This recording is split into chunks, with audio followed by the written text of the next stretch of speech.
Magandang araw po sa ating lahat. At narito po tayong muli, mga kapatid, narito akong muli, mga kapatid, para patuloy na magbahagi sa inyo ng salita ng ating Panginoon. At inaasahan na sa buhay nating lahat ay meron tayong nauunawaan, meron po tayong biyayang espiritual na natatamo sa pamamagitan ng mga pag-aaral na ating ginagawa. So, sa araw pong ito ay muli tayo mga kapatid na lalapit sa Panginoon. Hihingin po natin sa Kanya ang Kanyang wisdom, ang Kanyang knowledge, upang sa gayon mga kapatid, ang mga bagay na ating tatalakayin sa araw na ito ay magkaroon sa atin ng liwanag at gayon din ng biyaya sa ating mga kaluluwa. So tayo po mga kapatid ay lumapit muna sa Panginoon, tayo ay manalangin at hingin natin sa Kanya ang mayamang basbas upang marami po tayong maunawaan.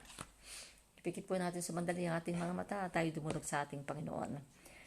Dear Jesus, naririto kami muli, Panginoon, sa araw na ito, Ama, na nagpapasalamat sa iyo, nagpupuri sa iyong pangalan, kumikilala, Panginoon o God, Lord Jesus, sa iyong kabutihan, sa iyong pag-iingat, sa iyong pagmamahal, sa iyo, Panginoong kagandahang loob, sa iyong habag, sa iyong mayamang biyaya na pinararating mo sa amin sa lahat ng araw ng aming buhay.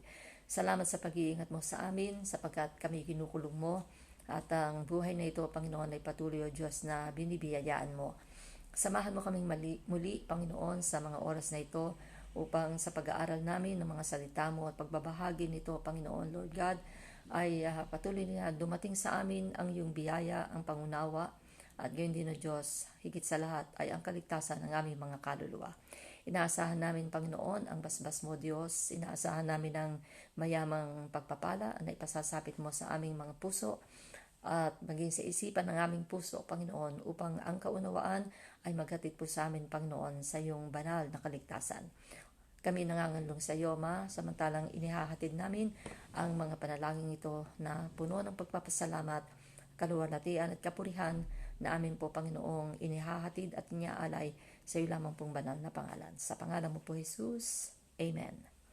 So, ang topic po mga kapatid na nais kong dalhin sa inyo ay walang iba mga kapatid kundi ang the second coming of Jesus Christ. Ang ikalawang pagparito ng ating Panginoong Heso Kristo. So, sisimulan ko po ito mga kapatid noong ang ating Panginoon ay ipinako sa krus, siya'y namatay, inilibing at nabuhay na maguli. At yun ay naganap sa loob lang ng 3 araw. At siya po mga kapatid ay napakita sa kanyang mga disciples na kapiling pa nila siya at sumalo sa pagkain, nagbigay pa ng maraming aral, sapagkat ang 40 days mga kapatid ay naging kaligayahan ng mga apostles pagkatapos na makita nila na ang Panginoon na kanilang pinaglilingkuran ay muling nabuhay mula sa mga patay. Ngayon, nakita siya ng maraming tao. Imagine nyo, 40 days na patuloy na nagturo ang ating Panginoon pagkatapos niyang mabuhay na maguli. And then dumating yung final time na ang Panginoon ay kinakailangan ng umalis sa mundong ating kinalalagyan. So, ginather ng Panginoon ang kanyang mga disciples doon sa Mount of Olive. At yun ay makikita po natin dito sa Book of Acts chapter 1. At babasahin ko po ito sa inyo at sundan nyo na lang po ako, no? So, ang Acts chapter 1 ay ang habilin ng Panginoon bago siya umalis dito sa lupa at umakyat sa langit. Ang Book of Acts po ay sinulat ni Luke, isa sa 12 apostles ng ating Panginoon. So, sabi niya, the former treatise have I made, O Theophilus, of all that Jesus began both to do and teach, until the day which he was taken up, after that he brought the Holy Ghost, had given commandments unto the apostles whom he had chosen, to whom also he showed himself alive after his passion by many infallible proofs, being seen of them 40 days, and speaking of the things pertaining to the kingdom of God. So yun po, 40 days siya na napakita dito sa lupa at nagsalita pa ng mga bagay patungkol sa kaharian ng Diyos. Verse 4, and being assembled together with them, commanded them that they should not depart from Jerusalem, but wait for the promise of the Father, which saith he, Ye have heard of me. For John truly baptized with water, but ye shall be baptized with the Holy Ghost not many days hence. Paliwanag ko po muna yon, mga kapatid, no? At samantalang sila'y nagkakatipon at nandoon ang ating Panginoon, ay sinabihan sila ng Panginoon na huwag silang aalis sa Jerusalem, at doon sa Jerusalem ay maghintay sila na dumating ang pangako ng Panginoon na sinabi niya sa kanila na kanilang tatanggapin, hindi na malalaunan pa. Sapagkat ang sabi nga, when they therefore were come together, they asked of him, saying, Lord, wilt thou at this time restore again the kingdom of Israel? And he said unto them, It is not for you to know the times or the seasons which the Father hath put in his own power. But ye shall receive power after that the Holy Ghost is come upon you, and ye shall be witnesses unto me both in Jerusalem and in all Judea and in Samaria and unto the uttermost part of the earth. So, pinaliwanag ng Panginoon, hindi sa panahong yaon nila malalaman kung ano ang mangyayari sa Jerusalem. Subalit, pumaroon muna sila, hintayin nila yung pangako ng Panginoon na ibinigay sa kanila na kanilang tatanggapin, at sapagkat sa dahilang iyon na hindi pa sila nababautismuhan sa Espiritu Santo, subalit nabautismuhan na sila sa tubig. So ngayon, kinakailangan nilang matanggap ang pangakong iyon ng ating Panginoon na kinakailangan sila makareceive ng Holy Ghost. And then, pagkatapos po na masabi ng Panginoon ang mga bagay na to, verse 9, And when he had spoken these things while they beheld, he was taken up, and a cloud received him out of their sight. And while they looked steadfastly toward heaven, as he went up, behold, two men stood by them in white apparel, which also said, Ye men of Galilee, why stand ye gazing up into heaven? This same Jesus which is taken up from you into heaven shall so come in like manner as ye have seen him go into heaven. So, pagkatapos pong sabihin ng Panginoon na kinailangan silang pumaroon sa Jerusalem para makareceive ng Holy Ghost, yung pangako na dapat nilang tanggapin buhat sa Kanya, ay nakita nila na ang Panginoon ay tumataas, umaakyat sa langit, tinanggap ng ulap ang Panginoon at siya'y patuloy na tumataas. So kung tayo po ay naroroon kasama ng mga disciples na ito, natitiyak ko pong tayo rin ay titingala upang panoorin ang Panginoon na umaakyat sa langit.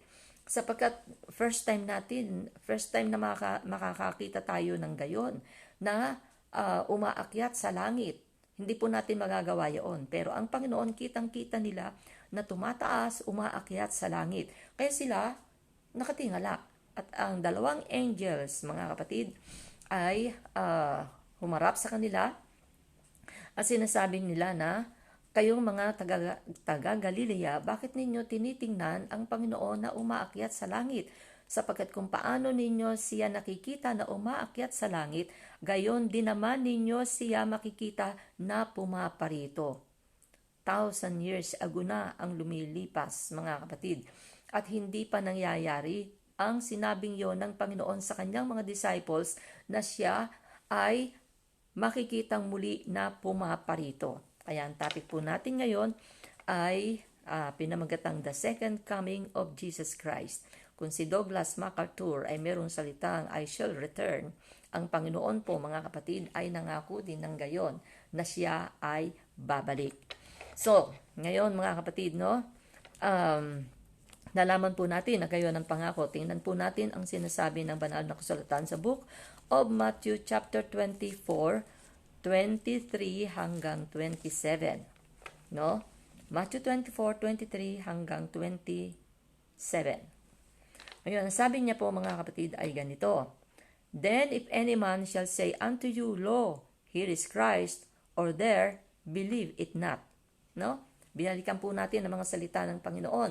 Noong siya po yung nagsasalita sa kanya mga disciples na hindi pa nangyayari na siya ay namatay, nalibing, nabuhay, na maguli.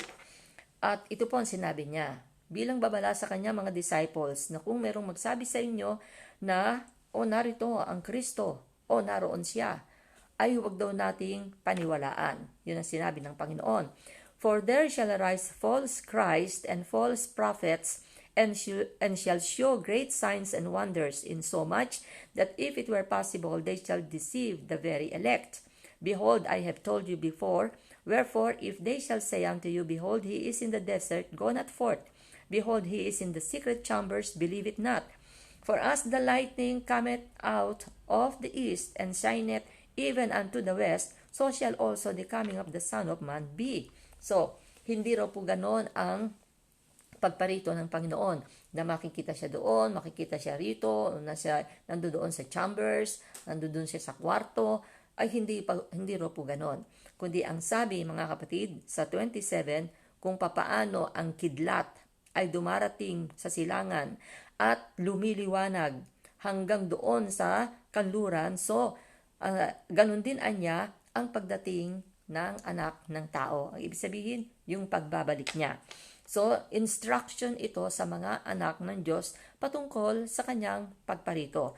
Verses 29 to 31 ay sinabi, mga kapatid, Immediately after the tribulation of those days shall the sun be darkened, and the moon shall not give her light, and the stars shall fall from heaven, and the powers of the heavens shall be shaken. And then shall appear the sign of the Son of Man in heaven, and then shall all the tribes of the earth mourn, and they shall see the Son of Man coming in the clouds of heaven with power and great glory. And he shall send his angels with a great sound of a trumpet, and they shall gather together his elect from the four winds, from one end of heaven to the other. So, kagaya daw ng lightning ang pagparito ng Panginoon. At ganito ang mga signs na ating makikita. Pagkatapos, immediately, no? Madaling-madali, kaagad-agad. After the tribulation of those days, pagkatapos ng kapaghatian sa mga araw na yon, ang araw ay magdidilim, ang buwan ay hindi magbibigay ng kanyang liwanag, ang mga stars ay mahuhulog mula sa mga langit, at ang kapangyarihan ng mga langit ay magsishake, no? And then shall appear the sign of the Son of Man. So, mahahayag, makikita ang mga palatandaan ng anak ng tao sa langit. At ang lahat ng mga tribes ng lupang ito ay mananangis, iiyak, at makikita ang anak ng tao na bumababa sa mga ulap sa langit na mayroong power and great glory, kamangha-mangha o dakilang kaluwalhatian. So ngayon, anong ibig sabihin? Kagaya ng mga pag-aaral natin na sinabi ko noon, ang church ay maaaring dumaan sa tribulation. At ang sabi dito, ang palatandaan, ang araw ay hindi magbibigay ng liwanag. Ito ay magdidilim. Ang buwan man ay gayon, hindi magbibigay ng liwanag. Ang stars ng langit ay mga huhulog. Imagine niyo yon, mga kapatid. At ang sabi, saka pa maririnig ng mga anak ng Diyos ang trumpet. Ang trumpet ay maririnig ng mga anak ng Diyos upang iyon ang magbigay ng hudyat na ang kanyang pagparito ay naroroon na. No? At ang lahat ng mga paningin ay makakakita. So, ang ibig sabihin, sa time ng tribulation, mga kapatid, ang mga tao ay umiyak dahil nahihirapan. Tribulation ito, kapigatian. Ay doon darating ang ating Panginoon. So, Matthew 24:40 ay ganito ang sinasabi. Then shall two be in the field. The one shall be taken and the other left. So, sabihin pa natin, two women shall be grinding at the mill. The one shall be taken and the other left. So, maaaring wala ka doon sa anong yaon, sa tagpo na yon. Pero, ang sabi dito, sa time ng rapture, ay ganito ang magaganap. Ang dalawa ay nandoon sa bukid, at ito'y piniliwanag ko sa inyo, mga kapatid, sa simula ng ating naging pag-aaral sa Signs of the End Times, na tayo ay mayroong katawang physical at mayroon tayong katawang spiritual. Meron tayong katawang panglupa, terrestrial, at meron tayong katawang celestial. Yung terrestrial ay panglupa at yung celestial ay panglangit. So yan po yung makikita ninyo, mga kapatid, sa 1 Corinthians chapter 15 na turo. Tayo ay dapat na maging mapagmatsyag sa ating sarili, sapagkat itong katawan natin ay kinakailangan nating hindi lang ipamumuhay para dito sa lupa, kinakailangan po rin natin na mabuhay tayo para sa ating Panginoon. So ngayon, mga kapatid, no, Dalawa ang nasa bukid, dalawa ang nagigiling, ang isa ay kukunin, ang isa ay iiwan. Yung pong ating katawang lupa ay uuwi sa alabok, yun ang iiwanan, at ang ating katawang celestial, yun po ang kukunin ng ating Panginoon kung tayo ay nasa Panginoon. Ulitin ko, kung tayo po ay nasa Panginoon. Ngayon, ang sabi po mga kapatid ng Luke 17:34, no? Ang sabi po ng banal na kasulatan, Luke 17:34. Sabi niya, I tell you, in that night there shall be two men in one bed. The one shall be taken and the other shall be left. Tingnan niyo po itong mabuti. Sinasabi ko sa inyo, sabi ni Luke, in that night there shall be two men in one bed. Nakakita na po ba kayo ng dalawang lalaki na nasa kama? O, maaari po sa panahong ito, kung bakla ang isa. No? Pero, ang normal po na makikita mo sa kama ay ang mag-asawa. So, ang sabi niya, the one shall be taken and the other shall be left. So, doon po natin mapapatunayan ang ibig sabihin ng banal na kasulatan na tayo po ay merong katawang terrestrial at meron po tayong katawang celestial. Isa ay iiwan, ang isa ay kukuhanin. Ngayon, ano po ba talaga, what the rapture really like? Ano po ba talaga ang katulad ng rapture, no? Ang rapture po ay mula sa Greek word na rapper, nang ibig sabihin ay to transfer from one place to another. So, nandito ako, mamaya wala na, nalipat na sa ibang lugar. So, ngayon, ang 1 Thessalonians po, mga kapatid, ay basahin natin sa chapter 4 ng 1 Thessalonians. Chapter 4, verses 13 and 14. So, sabi ni Apostle Paul, but I would not have you to be ignorant, brethren, concerning them which are asleep, that ye sorrow not, even as others which have no hope. For if we believe that Jesus died and rose again, even so them also which sleep in Jesus will God bring with Him. Wag na po natin mga kapatid masyadong maging kalungkutan kung tayo man ay iniiwan ng ating mga mahal sa buhay kung nasa Panginoon. Sapagkat sabi niya, hindi po tayo dapat na maging mangmang sa bagay na ito. Sapagkat kung tayo raw ay sumasampalataya na si Jesus ay namatay at nabuhay na mag-uli mula sa mga patay, ay gayon din naman anya tayo na kukuhanin ng Diyos upang maging kasama niya. Yan. So, ano yon mga kapatid, no? 15. For this we say unto you by the word of the Lord, that we which are alive and remain unto the coming of the Lord shall not prevent them which are asleep. For the Lord himself shall descend from heaven with a shout, with the voice of the archangel, and with the trump of God, and the dead in Christ shall rise first. Yan po. So, sumampalataya tayo na si Jesus ay namatay at nabuhay na mag-uli. Ngayon, kung ito daw ay ating sinasampalatayanan, ganun din ang mangyayari sa atin, na tayo sa pamamagitan ng salita ng ating Panginoon, sa pamamagitan ng banal na kasulatan ng Biblia, ay sinasabihan ng Panginoon na tayong nangabubuhay at nananatili hanggang sa pagbabalik ng ating Panginoon ay hindi mga uuna doon sa mga namatay na. Sapagkat sila po ang unang mabubuhay na mag-uli, saka po tayo. Kaya kung tayo man po ay dumating sa anumang kahirapan, ang isang bagay po ang dapat nating itatak sa ating mga sarili, na tayo ay iniligtas ng Panginoon, tayo ay kanyang tinubos sa pamamagitan ng kanyang dugo. Nakita natin ang lahat ng kabutihan ng Panginoon sa ating mga buhay, at yun po ang magbigay sa atin ng strength upang kahit na nung dumating dito sa lupa, tayo po ay magkaroon ng katiyakang tayo'y mananatili sa Kanya. Ngayon, ang 1 Corinthians, mga kapatid, ay nagsabi ng ganito sa chapter 15, 51 to 54. 15:51 to 54. Sabi niya, behold, I show you a mystery, sabi po ni Paul. We shall not all sleep, but we shall all be changed. So, ipinakikita ko niya sa inyo ang isang hiwaga. Ang sabi niya, hindi po lahat tayo ay matutulog, mamamatay. Sa Bible po, ang natutulog patay na sa atin. Subalit tayong lahat ay babaguhin. In a moment, in the twinkling of an eye, at the last trump, no? For the trumpet shall sound, and the dead shall be raised incorruptible, and we shall all be changed. So, sa isang saglit, sa isang kisap mata, subukan niyo pong kumisap ng mata. kayo pong nakikinig at kayong viewers. Hindi po napakatagal yon. Isang pisang mata ay isang ganun lang. At meron pong trumpeta na patutunugin. At ang pagtunog ng trumpetang yon, maririnig ng mga patay kay Kristo, sila ay babangon na wala ng kamatayan, wala ng kasiraan. At tayo naman pong buhay, kung tayo buhay pa, tayo naman po ay babaguhin. Yan po ang mangyayari. Ngayon, ang Book of Revelation ay nagsasaysay din mga kapatid ng ganitong account, no? Ng ganitong mangyayari. Sapagkat ang Book of Revelation po ay Book of Revealing of Jesus Christ. Inihahayag po ng Panginoon ang kanyang sarili sa Book of Revelation sa pamamagitan ni John the Beloved. Tingnan po natin ang Revelation chapter 6. At magsisimula po tayo sa verse 12.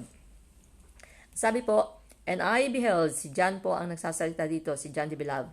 And I beheld when he had opened the sixth seal. Dahil meron pong 7 seals sa Bible. And lo, there was a great earthquake, and the sun became black as sackcloth of hair. Hindi po ba pareho ang sinasabi doon sa Matthew 24? And the moon became as blood. Kita niyo mga kapatid, isa lang ang sinasabi. And the stars of heaven fell unto the earth, even as a fig tree casteth her untimely figs when she is shaken of a mighty wind. So, ang araw daw, mga kapatid, magkakaroon muna ng earthquake, great earthquake. At ang araw ay magiging black, at ang buwan ay magiging kagaya ng dugo, at ang mga stars sa langit ay mahuhulog dito sa lupa. Kagaya daw ng puno ng igos, yung fig tree. Dito po, kilala namin yon, pero alam ko po sa Pilipinas ay hindi nyo po ito kilala. Ito po yung isang uri ng bungang kahoy na nagbubunga na ang kanyang hugis po paganyan, ano? Na ang kanyang loob ay kapag biniyak mo, binuksan mo siya, ito po ay kulay violet at mayroon po siyang buto-buto sa loob. Masarap po siya. Ngayon, kagaya daw ng puno nito na hinato ng mga malakas na hangin at nanlaglagan ang kanyang mga dahon. So, ganun daw ang ini-example dito mga kapatid, no? At sa pagpapatuloy, ang sabi niya, and the heaven departed as a scroll when it is rolled together. So imagine niyo mga kapatid, ang langit mga kapatid ay nawala, departed, umalis, nakagaya ng scroll, yung pong balumbon, no? When it is rolled together, and every mountain and island were moved out of their places. And the kings of the earth, and the great men, and the rich men, and the chief captains, and the mighty men, and every bondman, and every freeman, hid themselves in the dens and in the rocks of the mountains, and said to the mountains and rocks, fall on us, and hide us from the face of him that sitteth on the throne, and from the wrath of the Lamb. For the great day of his wrath is come, and who shall be able to stand? Ayan po. So, ito po mga kapatid, yung pagdating ng Panginoon na ibubuhos na niya ang kanyang galit. Kasi po doon sa time na yon mga kapatid, ay dalawang bagay, dalawang account ang mangyayari mga kapatid, no? Sa tribulation, in great tribulation mga kapatid, na ipararating ni Antichrist, yun po ay ang galit ni Satan. At doon po sa galit ni Satan mga kapatid na yon ay ililigtas ng Panginoon ang kanyang mga anak. Doon na po magte-take place ang rapture na tinatawag. At pagkatapos po ay ibubuhos ng Panginoon ang kanyang galit. Kaya po sa verse 17, for the great day of his wrath is come, and who shall be able to stand? Ito po yung patungo mga kapatid sa tinatawag na Battle of Armageddon. Ngayon, Revelation 11:15 to 17. Revelation 11:15. And the seventh angel. So, ito po tumutukoy nasa seventh trumpet. And the seventh angel sounded, and there were great voices in heaven, saying, the kingdoms of this world are become the kingdoms of our Lord and of His Christ, and He shall reign forever and ever. Doon po sa pangyayari nyo, mahahayag ang ating Panginoon na ang mga kingdoms dito sa lupa ay magwawakas at ang mga kingdoms dito ay magiging kingdoms ng ating Panginoon at itatanghal ang ating Panginoong Hesukristo na siya ang Lord of Lords and King of Kings and He shall reign forever and ever. So, ito rin po kung inyong naalaala ang sinasabi ni Daniel, mga kapatid, doon sa ating pag-aaral ng four beasts. Nakita na ni Daniel sa kanyang vision and dreams na ang sabi po, mga kapatid, ng Daniel 7 verse 9, sabi niya, I beheld till the thrones were cast down and the Ancient of Days did sit. So, yun po yung ang lahat ng kingdoms, yung lahat ng hayop na nakita ni Daniel ay na-cast down, yung kanilang mga trono, kasi ang katumbas po ng beast ay nation together with the ruler, at yun ay ang king or prime minister or president. So, ang sabi, I beheld till the thrones were cast down, and the Ancient of Days did sit. Ang Ancient of Days dito po ay walang iba kundi ang ating Panginoon. So, yun po ay katulad ng sinasabi dito sa ating binasa sa chapter 11 ng Book of Revelation. So, tuloy po tayo. Ang sabi, mga kapatid, ng 18 ng Revelation 11, and the nations were angry, and thy wrath is come, and the time of the dead, that they should be judged, and that thou shouldest give reward unto thy servants, the prophets, and to the saints, and them that fear thy name, small and great, and shouldest destroy them which destroy the earth. 19. And the temple of God was opened in heaven, and there was seen in his temple the ark of his testament, and there were lightnings, and voices, and thunderings, and an earthquake, and great hail. Imagine niyo po. So, tumutukoy po ito, mga kapatid, sa tribulation na nagaganap. Samantala kung dumarating ang Panginoon, ibubuhos naman po niya ang kanyang galit sa mga bansang ito, sa mundong ito, mga kapatid, no? Kaya ang sabi, the time of the dead, that they should be judged.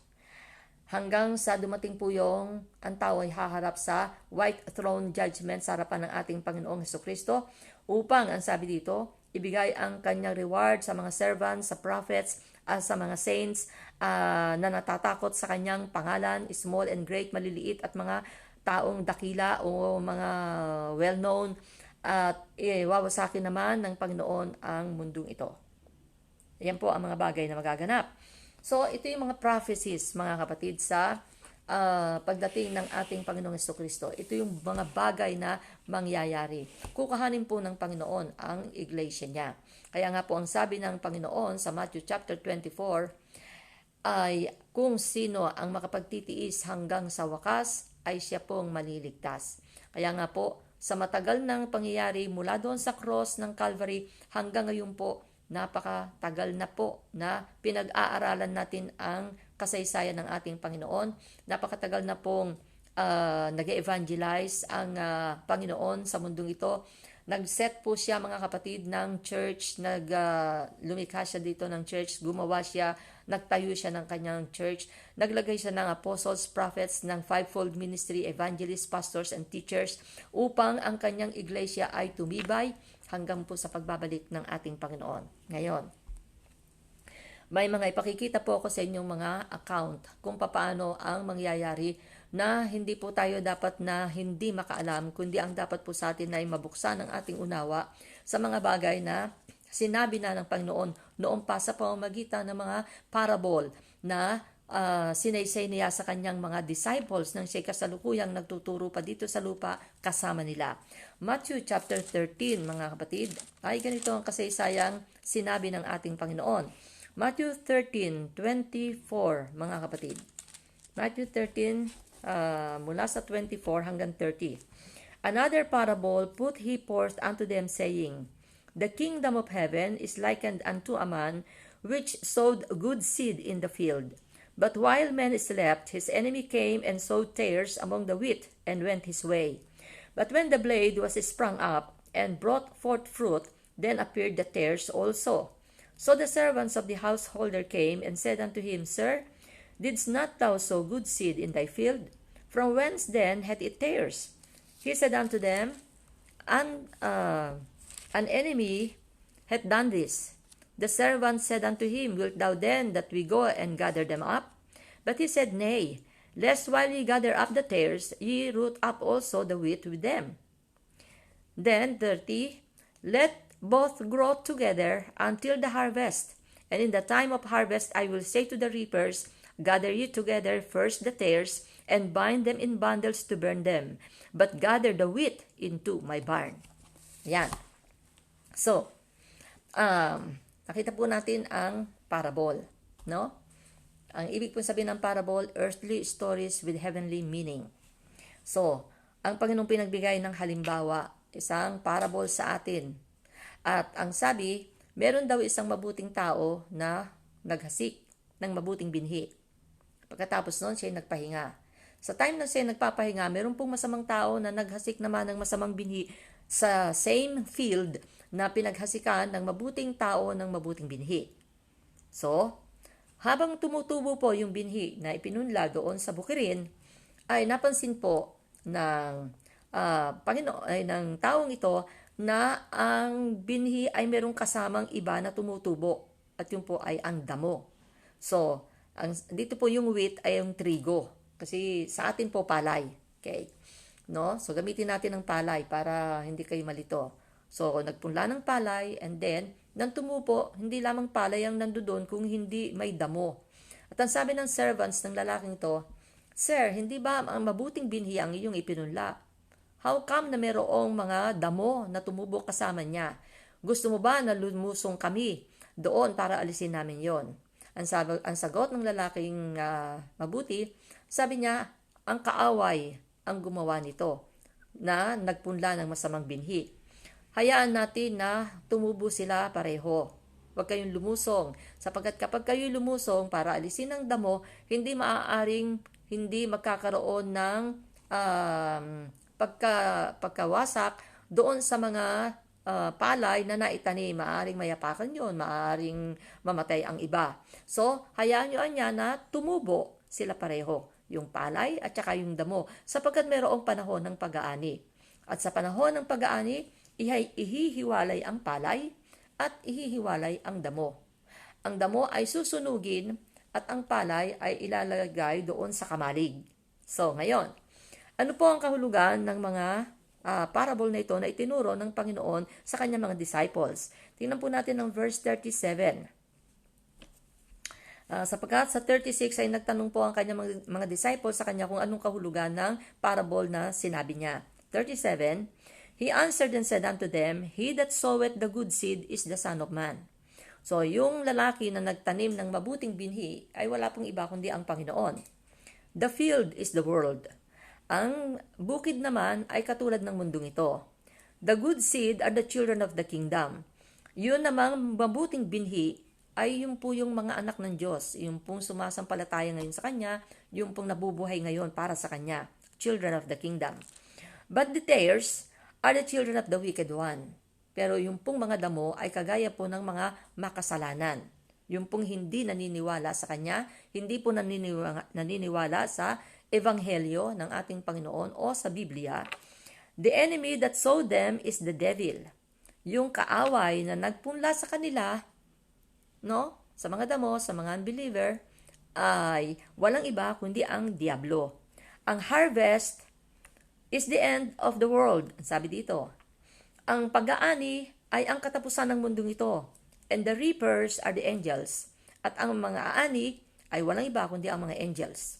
So ayan po, napakaliwanag ng pagkakatranslate at pagkapaliwanag ng Panginoon sa parable na sinabi niya. Ulitin natin, yung good seed nagpunla ng good seed ay walang iba kundi ang Panginoon. Ang bukid ay walang iba kundi ang mundong ito. Ang tares ay walang iba kundi ang mga children of the wicked one, yung pong mga unbeliever, yung ayaw maniwala sa Ebanghelyo, ayaw sumampalataya sa Panginoon, ayaw siyang tanggapin. Ang enemy ay ang diablo. Ang harvest ay ang katapusan ng mundong ito. Ang reapers ay walang iba kundi ang angels. At ang good seed ay ang children of the kingdom. So, mamili na po kayo kung saan nyo gusto. At ang sinabi po dito, ang kawakasan ng mga tao, yung po yun, mga kapatid, harvest. So, ang 1340 hanggang 42, mga kapatid, ay basahin natin, no? As therefore the tares are gathered and burned in the fire, so shall it be in the end of this world. So, kung papaano daw ang mga damo ay pinagsama-sama at sinunog sa apoy, ay gayon din naman anya ang katumbas ng katapusan ng mundong ito. Kita niyo mga kapatid, ibubus kasi ng Panginoon ang galit niya sa mundong ito eh. The Son of Man shall send forth his angels, and they shall gather out of his kingdom all things that offend, and them which do iniquity. Tingnan niyo po kung gaano kasama ang mundo. No? Babae, lalaki, matanda, bata. Tumingin po tayo. At ang kapaligiran po natin sa kapwa natin tao, hindi po magsisinungaling ang Panginoon sa ating nakikita, lalo na sa kanyang nakikita. Dahil ang nakikita po natin, bahagya lang. Pero ang nakikita po ng Panginoon, lahat. No? Wala po tayong maililihim sa Panginoon. Kahit na po sa ang sulok ng mundo, makikita po natin ang iba't ibang klase ng kasamaan. 42, and shall cast them into a furnace of fire. There shall be wailing and gnashing of teeth. Dito na raw po, mga kapatid, ang pagngangalit at pagtatagis ng mga ngipin sa paghihirap. Ikaw ba naman ang ihagi sa apoy? Paano ka pa makakangiti? No? So, ngayon, 43, then shall the righteous shine forth as the sun in the kingdom of their Father. Who hath ears to hear, let him hear. Pero yung pong mga righteous ay magliliwanag, mga kapatid, kagaya ng araw sa kingdom ng ating Ama. So, ako po'y natutuwa na ako'y tinawag ng Panginoon, na ako'y kanyang pinalambot ang puso upang makilala ko siya. So, yun po, mga kapatid, ang sinasabi ng parable na yon. Ngayon, tingnan po natin ang gayon ding account, mga kapatid, sa Book of Revelation, na kung paano nakita natin ito sa Book of Matthew, sa pagtuturo ng ating Panginoon. Ito po, mga kapatid, ay ipinakita rin ng Panginoon kay John the Beloved sa Revelation chapter 14, verses 14 to 16. Sabi ni John, and I looked, and behold a white cloud, and upon the cloud one sat like unto the Son of Man, having on his head a golden crown, and in his hand a sharp sickle. So, dito, ang sabi ni John, ako'y tumingin, at narito ang isang puting ulap. At doon sa ulap na yon ay merong nakaupo na kagaya ng anak ng tao. Ang anak ng tao po dito ay si Jesus. Kasi si Jesus ay tinawag na Son of Man and Son of God. At sa kanyang ulo ay meron siyang golden crown, at sa kanyang kamay ay meron siyang matalas na sickle. Yung, yung pang-ani. Karet, yon. So, yan po ang ginagamit nating mga Pilipino sa pag-aani ng palay, di ba? So, meron siyang hawak sa kanyang kamay na sharp sickle. At ang sabi niya, sa 15, and another angel came out of the temple, crying with a loud voice to him that sat on the cloud, thrust in thy sickle, and reap, for the time is come for thee to reap, for the harvest of the earth is ripe. Yan.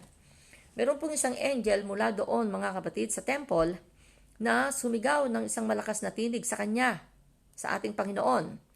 At sabi niya, mag-ani ka na, no? Ihataw mo na ang iyong pang-ani, at ikaw ay mag-ani, sapagkat ang harvest, ang pag-aani sa lupang ito ay hinug na. Ito pong harvest of the earth ay katumbas po sa Matthew 24 ng wheat, ng trigo o ng palay.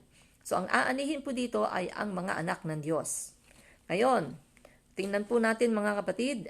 Ang 16, ang sabi niya, and he that sat on the cloud thrust in his sickle on the earth, and the earth was ripped. Yan. So, nag-ani ang Panginoon.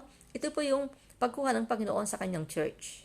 Ito yung pagkuha ng Panginoon sa mga taong naglilingkod sa kanya at naglingkod sa kanya. 18, mga kapatid, no? And another angel came out from the altar, which had power over fire, and cried with a loud cry to him that had the sharp sickle, saying, Thrust in thy sharp sickle and gather the clusters of the vine of the earth, for her grapes are fully ripe. So iba naman po ang aanihin nito, no? Ang isang angel naman po mula sa altar na mayroong power over fire. May power siya laban sa apoy. Ay sumigaw ng isang malakas na tinig sa kanya na may hawak naman ng sharp sickle at sinabi, "Thrust in thy sharp sickle." Ihampas muli ang iyong matalas na karit, and gather the clusters of the vine of the earth, for her grapes are fully ripe. Ang harvest of the grapes po dito ay katumbas sa Matthew 24 na ating pinanggalingan kanina ng tares o ng damo. So, ngayon mga kapatid, and the angel, 19, and the angel thrust in his sickle into the earth, and gathered the vine of the earth, and cast it into the great winepress of the wrath of God. And the winepress was trodden without the city, speaking of Jerusalem, and blood came out of the winepress even unto the horse bridles by the space of 1,600 furlongs. Okay. Ito po'y tumutukoy doon sa tinatawag na Battle of Armageddon, kung saan ibubuhos nga ng Panginoon ang kanyang galit pagkatapos niyang kuhanin ang kanyang church, kaya nauna ang pag-aani ng wheat or ng harvest of the earth. At ang sabi mga kapatid, sa kanya ibinuhos ang kanyang galit mga kapatid, na ang katumbas noon inihalin tulad sa grapes, sapagkat ilalagay siya sa winepress, yung po yung pisaan. Ang winepress po mga kapatid ay pisaan ng mga grapes upang ito po mga kapatid ay lumabas yung kanyang katas, at ito po ngayon ang ginagawang mga red wine. So, dito po inihalin tulad ng Panginoon ang pag-aani niya sa masamang mundong ito. Ibubuhos muna niya ang kanyang galit, at ito po yung tinatawag na Battle of Armageddon. Kaya po may binanggit na city of Jerusalem, sapagkat ang Battle of Armageddon po ay magmumula sa Valley of Megiddo sa Jerusalem, Valley of Megiddo, hanggang abutin po ito ng labas ng Jerusalem. Babaybayin po ang Valley of Megiddo hanggang sa dumaan sa Jordan Valley, hanggang sa ang end po nito ay sa labas po ng City of Jerusalem. Na ang sinabi po dito na 1,600 furlongs ay katumbas po ng 160 miles. Yan po, mga kapatid, no? So, meron na po tayong dalawang account. Matthew 13 and then Revelation 14 na binasa natin. And, ngayon ay pupunta naman po tayo sa Revelation 19. So, magkakaiba pong account pero isa po ang kahulugan.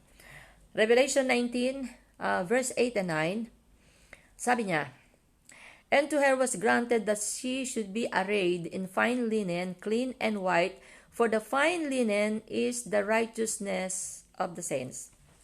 Teka, masyado yatang maaga yung aking nabasa. 6 muna tayo. Revelation 19, 6. "And I heard as it were the voice of a great multitude, and as the voice of many waters, and as the voice of mighty thundering, saying, Hallelujah! For the Lord God omnipotent reigneth. Let us be glad and rejoice, and give honor to him, for the marriage of the Lamb is come, and his wife hath made herself ready." Yan po, no? So, nag-aawitan po mga kapatid doon sa langit, at ang great multitudes mga kapatid, na ang katulad ay tinig ng maraming tubig. At ang sabi doon mga kapatid, mighty voice of mighty thunderings, na nagsumisigaw, Hallelujah! Sapagkat ang Panginoong Diyos, omnipotent, makapangyarihan, ay naghahari. Mga kapatid, kapag hindi ka po sa panahong ito marunong mag-hallelujah, ito'y dahil hindi ka anak ng Diyos. Pero hindi rin po, porque ikaw ay marunong mag-hallelujah, ay ikaw ay righteous na anak ng Diyos. Kaya titingnan po natin ang ating kalagayan sa Panginoon. No? Sapagkat ang sabi dito, let us be glad and rejoice. Tayo ay magalak at tayo ay magdiwang. And give honor to Him, at magbigay tayo ng karangalan sa Kanya.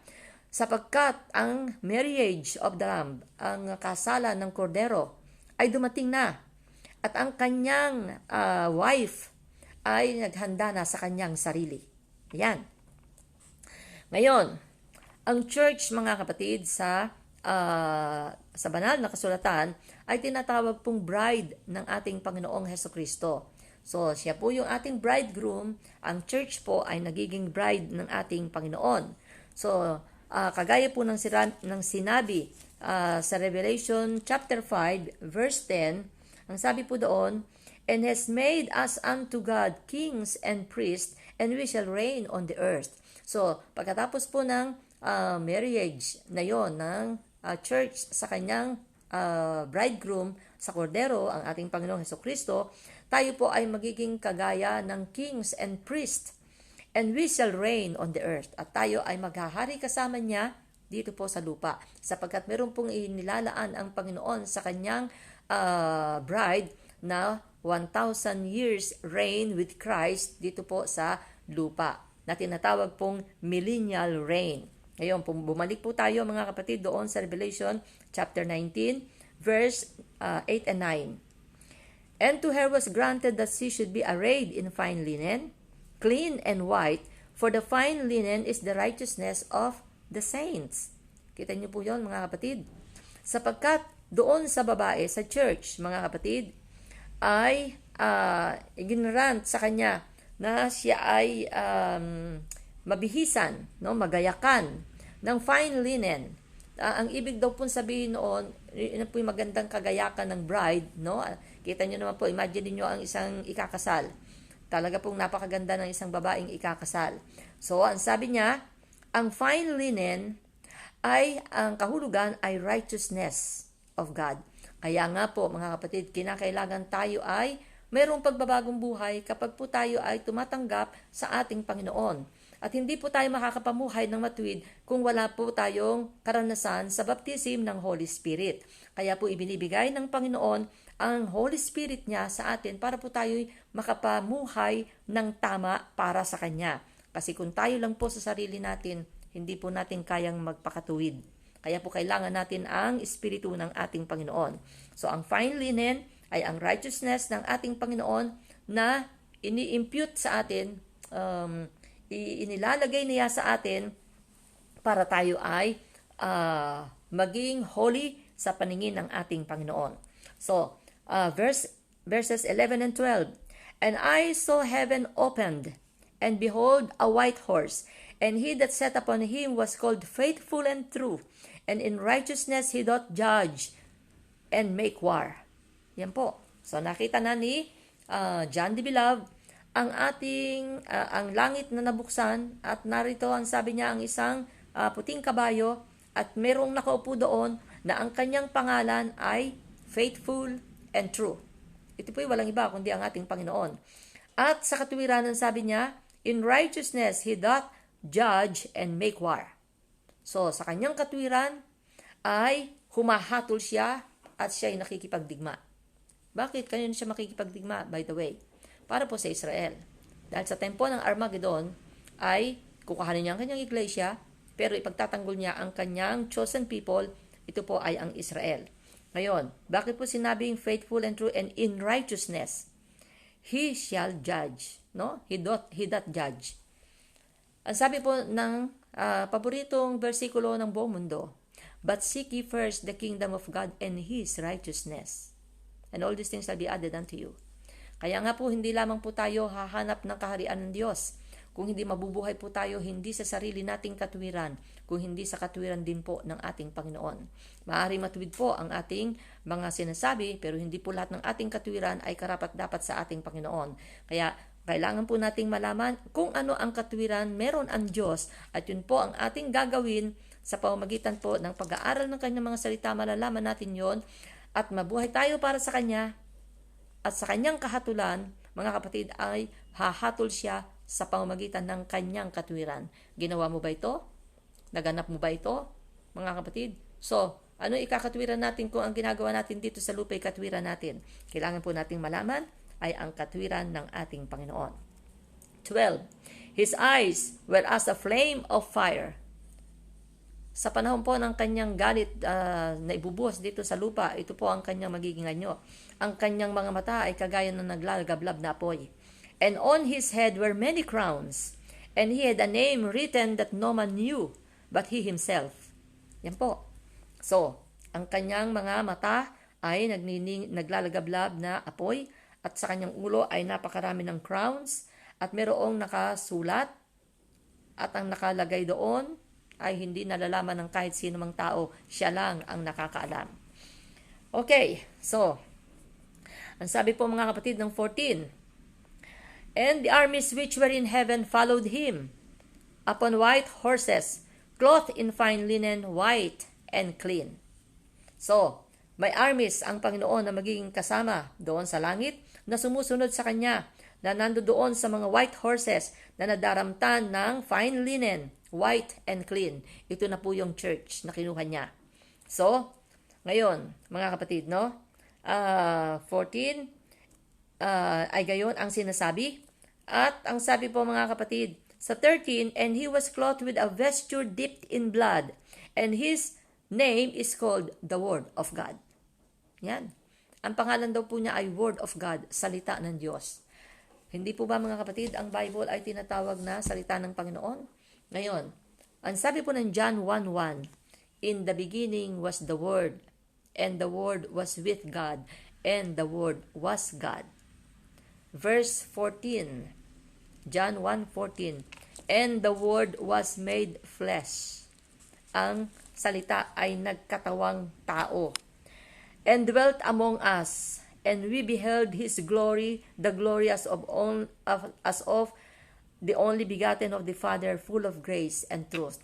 Tumutukoy po sa ating Panginoon na siya yung Word na from the beginning ay sa pamamagitan ng salita nakikilala ang Diyos, at yung salitang yon nagkatawang tao, katawang lupa, na ito po yung walang iba kundi ang Panginoon na nakasama ng kanyang mga disciples. Kaya po ang sabi dito, nagpakilala siya na ang kanyang damit ay napupuno ng dugo at ang kanyang pangalan ay the Word of God. So, 19:15, ang sabi niya, and out of his mouth goeth a sharp sword. Mula sa kanyang bibig ay lumalabas ang isang matalas na tabak, that with it he should smite the nations, and he shall rule them with a rod of iron, and he treadeth the winepress of the furnace and wrath of the Almighty God. Ito na po yung kanyang galit. 16, and he hath on his vesture and on his thigh a name written, King of Kings and Lord of Lords. So kilala na po natin kung sino ito. Kaya, kung si Jesus po, sa pagkakilala natin, ay Diyos na mahabagin, Diyos na maawain, full of mercy and grace. Totoo po yan, napakabait ng Diyos hanggang ngayon. Pero kapag po natapos ang kabaitan niya at ang grace ay natapos na, siya po'y darating sa atin sa mundong ito bilang judge. At kapag siya po ay judge, ito na po ang kanyang gagawin sa buong mundong ito. Kagaya po, alalahanin ninyo ang kapanahunan ni Noah. Na nang si Noah po, mga kapatid, ay iniligtas ng Panginoon dahil siya nabuhay ng righteous para sa Panginoon. Pero ano pong ginawa ng Panginoon sa mundong ito? Inapawan niya ng tubig at ang lahat ng living things ay namatay lahat. Meron bang itinira ang Panginoon? Yes. Only those who are living for Him. Yun lang pong nabubuhay para sa Kanya katulad ni Noah ang naligtas. Gayon din po, gayon din po ang gagawin ng Panginoon sa ating kapanahunan. Pero dahil po ang Panginoon ay mayroong covenant kay Noah na iniwan, dahil nalugod siya kay Noah, ang sabi niya, doon si Noah ay nagawa ng altar, ay ang covenant na nakita ni Noah na covenant o agreement o tipan ng ating Panginoon kay Noah, hindi ko na gugunawin ang mundong ito sa pamamagitan ng tubig. Pero saan? Sa apoy, mga kapatid. Sa apoy. Kung gusto niyo po, babasahin ko sa inyo. Ito po ay nakasulat sa 2 Peter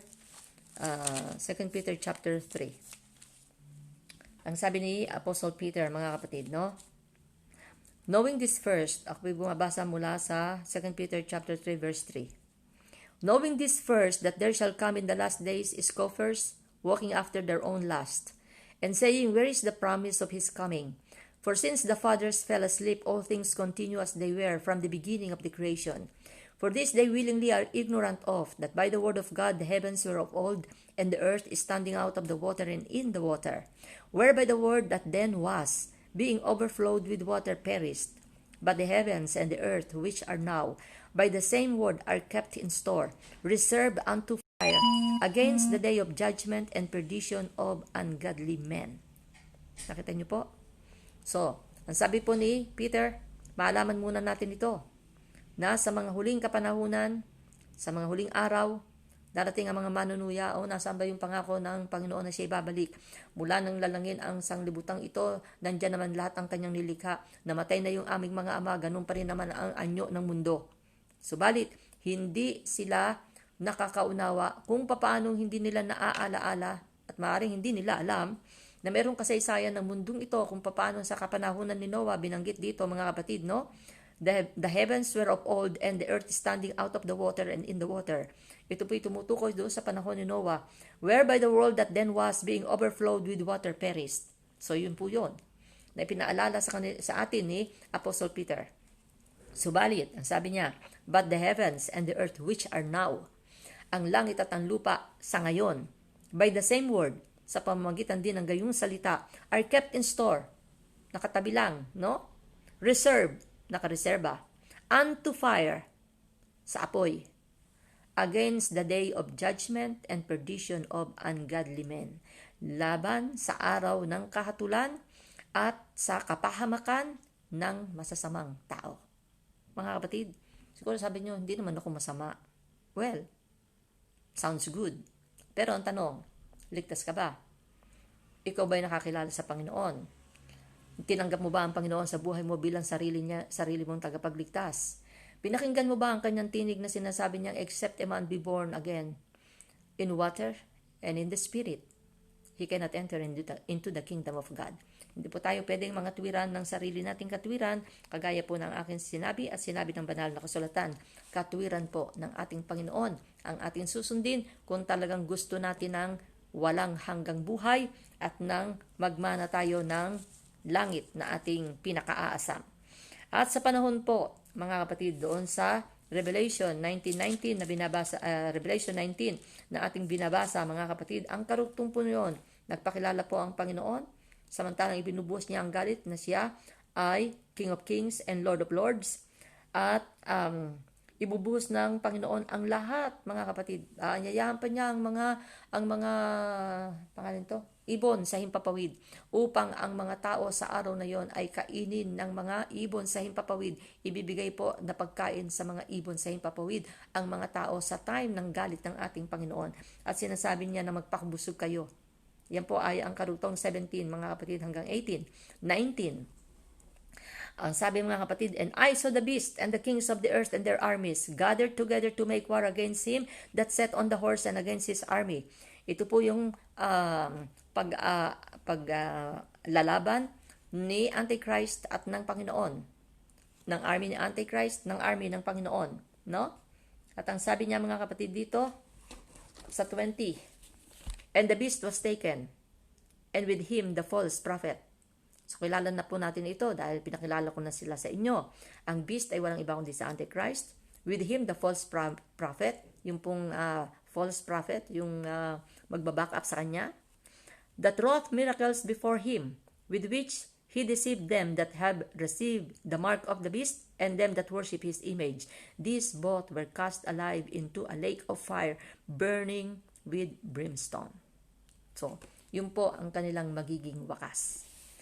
So, kukuhanin ng Panginoon si Antichrist, kasama ang kanyang false prophet, na gumagawa ng mga miracles. Yan po ang topic natin nung last time, na kung papaanong ang false prophet, mga kapatid, ay magagawa ng miracles, gagamitin niya ang authority na meron ang first beast na tumutukoy, mga kapatid, doon sa Antichrist. Sa harapan niya mismo, magpe-perform siya ng miracles sa harapan ng mga tao. Sasabihin niya sa mga tao na sambahin ninyo ang hayop, si Antichrist.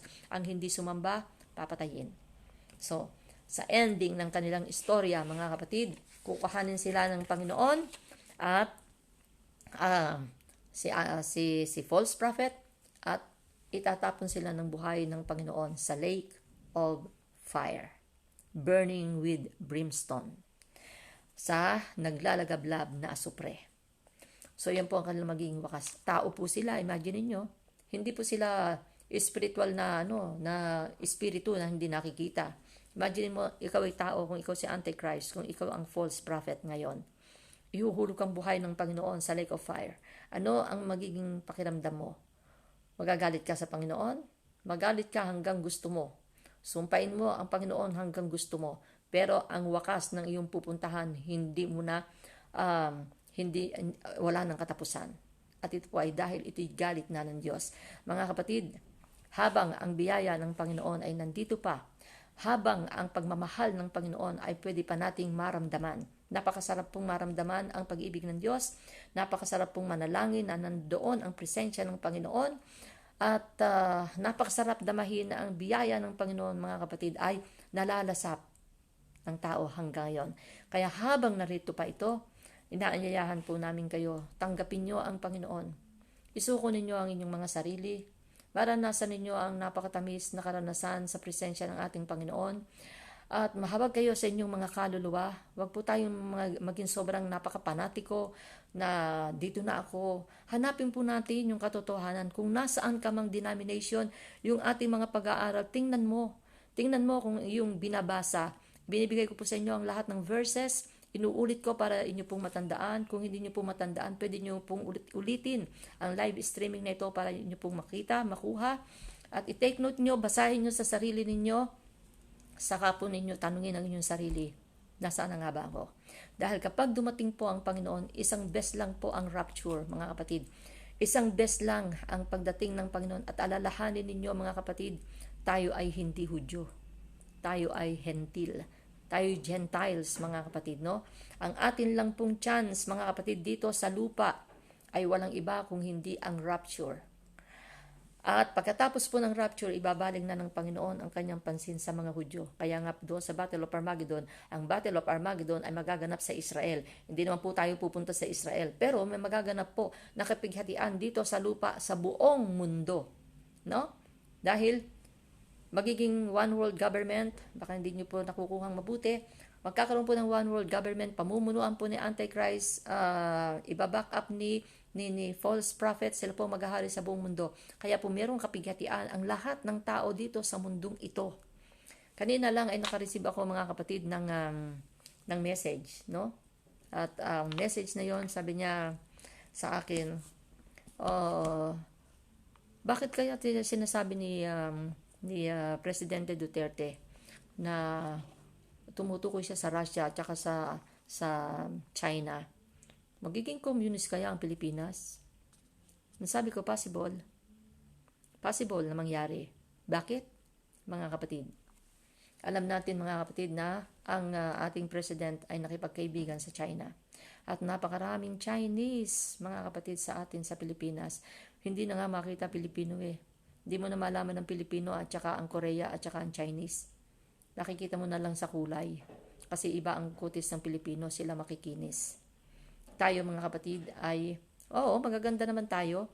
Pero, makikita mo po ang, parang dito sa France, hindi mo na makita ang French, nakuha na ng ibang lahi ang kanilang language.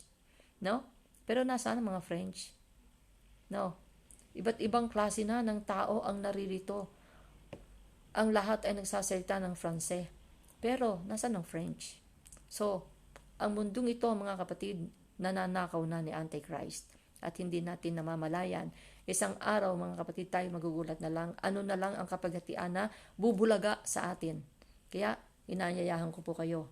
Ang ating pong tanging kaligtasan ay walang iba kundi ang ating Panginoong Hesukristo. Na kung ito'y tatanggapin natin, magkakaroon po tayo ng kaligtasan at proteksyon sa oras ng kapighatian. Kaya, God bless po sa inyong lahat. At sa susunod po, mga kapatid, loobin ng Panginoon ay pag-aaralan po natin ang The Seven Trumpets. Dahil lagi po natin nababanggit, nakikita ang trumpet, no? At wala na tayong pinag-aaralan kundi kapighatian. Magbigay naman po tayo ng comfort sa ating sarili at alaman po natin para tayo maging ready sa last trump na binabanggit ng banal na kasulatan. At kailangang marinig natin yon, mga kapatid. Kailangang marinig natin ang last trump na yon ng Panginoon sapagkat yun po ang tinatawag na rapture. Okay? So, magandang araw po sa inyong lahat, mga kapatid. Blessings po sa inyong lahat. At wag nawa kayong magsawa na yung bang pakinggan ang mga bagay na ito, sapagkat ako pinaniniwala, mga kapatid, no? Kung sino ang manatili at makaunawa sa live streaming na ito, ay meron pong layunin ang Panginoon sa buhay nyo. Kaya God bless po. God bless ng marami. At tayo po ay magpasalamat sa ating Panginoon. O dakilang Diyos, Panginoon, mabuti kang Diyos sa lahat, Ama. Pag-ibig mo, Panginoon, O God, Lord Jesus, hallelujah, ay naging para sa lahat. Wala kang piniling tao. Sino man sa amin ay minamahal mo, Panginoon. Kaya sa pamamagitan, Panginoon, O God, Lord Jesus, ng iyong mga salita ay naabot kami ng iyong biyaya. Ipinala mo sa amin, Panginoon, O God, Lord, ang kabutihan mo, ang iyong grace, ang iyong mercy, at ang mga blessings, Panginoon, O God, Lord Jesus, na naranasan namin buhat ng makilala ka namin. At kami naririto, Panginoon, O Lord, hallelujah, na sa iyo, Panginoon, O Diyos, ay lubusang nagpapasalamat, Panginoon. Patuloy ka po nawang magligtas. Sipuin mo ang puso ng mga tao, Panginoon, O God, Lord, na nagpasimulang makinig nito, Panginoon. At nawa, Panginoon, O God, ay mapakinggan nila, Panginoon, O God, Lord Jesus, ang pagliligtas mo upang sa gayon, Panginoon, O God, hallelujah, ay maalaman naming lahat na sa buhay na ito, Panginoon, O God, Lord, meron pa rin kaming pag-asa. Kung meron mang paghihirap, Panginoon, ay meron kaming pag-asang makikita mula sa iyo, at yun, Panginoon, O God, ay dahil sa mga pangako mo. Kaya, Panginoon, sa iyo po, Diyos, ang lahat ng kapurihan, walang katapusan, Panginoon, O God, na pasasalamat na nais po naming ibigay, Panginoon, sa iyo lamang pong banal, pinakamataas at dakilang pangalan lang. Sa pangalan mo po, Jesus. Amen. So maraming salamat po sa inyo, mga kapatid, at ako po yung magpapaalam na. God bless sa inyong lahat.